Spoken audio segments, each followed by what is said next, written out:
प्रणाम मिथिला, हम छी दीपा और अहाँ सब गोटे के स्वागत कर रहल छी अपन बौआ अंश के उपनयन सीरीज के वीडियो में। तो एहिठाम अहाँ सब देखने छलिए हम सब माटि मंगल कऽ आयल छलिए लास्ट ब्लॉग में, माटि मंगल वाला ब्लॉग में। तकर बाद सीधा विदा भऽ गेल छलिए हम सब गाम पर, यानी कि हमर सासुर दामोदरपुर, जाहिठाम हमरा सबके आइ के दिन में सलामी रखबाक छलिए, पूजा करऽ के छलिए। तो ओतऽ जाए देरी इम्हर खाना पीना बनिते घरवैया सबके, ताहि लेल माँ चूल्हा पूजन कऽ देलखिन और एतऽ के जे हलवाई छलखिन हेँ ओ खाना बनेनाइ शुरू कऽ देलखिन। तऽ इम्हर अपन खाना पीना बनैत रहितै, ताबे तक धर्मराज घर में पूजा के तैयारी होइ छलैए।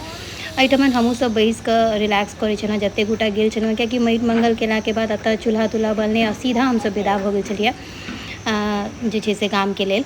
तऽ एतऽ बैस कऽ सोचलहुँ पहिले कनि रिलैक्स करी, जाबे तक हलवाई अपन ओरियान सब करै छलखिन हेँ ताबे तक। और एहिठाम ताहि दुआरे हमसब बैसल छलिए। और एहिठाम जे छै से जहने आवाज़ देतथिन जे पूजा घर में जाके छै, तऽ हमसब विदा भऽ गेल छलिए। एहिठाम चाची छथिन से, और जे हमर मुन्नी काम वाली छथिन ओ तरकारी में मदद करै छथिन। किएक तऽ जल्दी जल्दी खाना खा कऽ जे छै से हमरा सबके निकलबाक छलै आइए, हमर बहिन के लाबऽके लेल, किएक तऽ ओकर ट्रेन जे छै से 12 बजे के बाद छलै। ताहि दुआरे इम्हर खाना बनऽ लगलै और देखियौ एहिठाम हम सब गोटा विदा भऽ गेलहुँ आब धर्मराज घर जाके लेल, किएक तऽ सलामी रखऽके पूजा छलै ताहि दुआरे। तऽ एहिठाम हम सब गोटा आब ओतऽ पहुँच रहल छी।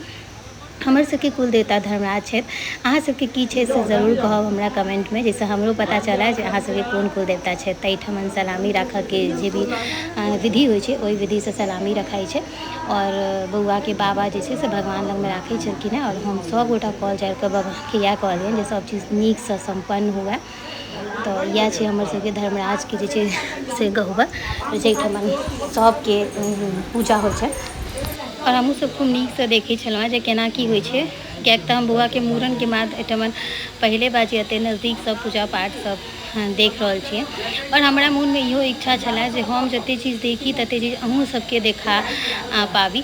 संगमे बहुत गोटे हमरा कमेंट कऽ कहि रहल छथिन जे अहाँ एतेक नीकसँ अपन सबटा काज केलाके बाद ब्लॉग भी शूट कऽ रहल छी और देखा रहल छी, ई देख कऽ हुनका सबके बहुत नीक लागि रहल छनि। थैंक यू सो मच, अहाँ सब गोटेके हृदयसँ आभार, और अपन आशीर्वाद एनाही बनेने रहबै, इनफैक्ट और कनि बढ़ा दियौ। जे अहाँ सब देखलिए हम एतेक मेहनत कऽ रहल छी और अहाँ सब ओकरा एप्रिशिएट कऽ रहल छी, तऽ एहिके लेल हम अहाँ सबके बहुत रास जे छै से शुक्रिया अदा कऽ रहल छी, धन्यवाद व्यक्त कऽ रहल छी।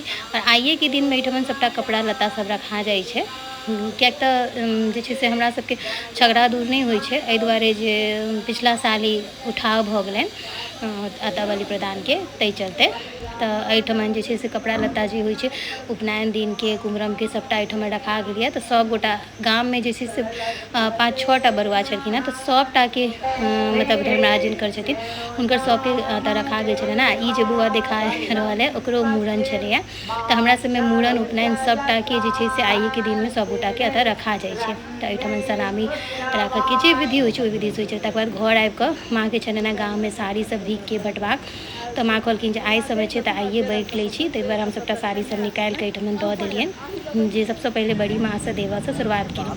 ओकर बाद खाना पीना खाइत हमसब सीधा विदा भऽ गेल छलहुँ स्टेशनके लेल। अगला वीडियोमे देखायब अहाँ सबके कुमरम दिनके पूरा झलकी।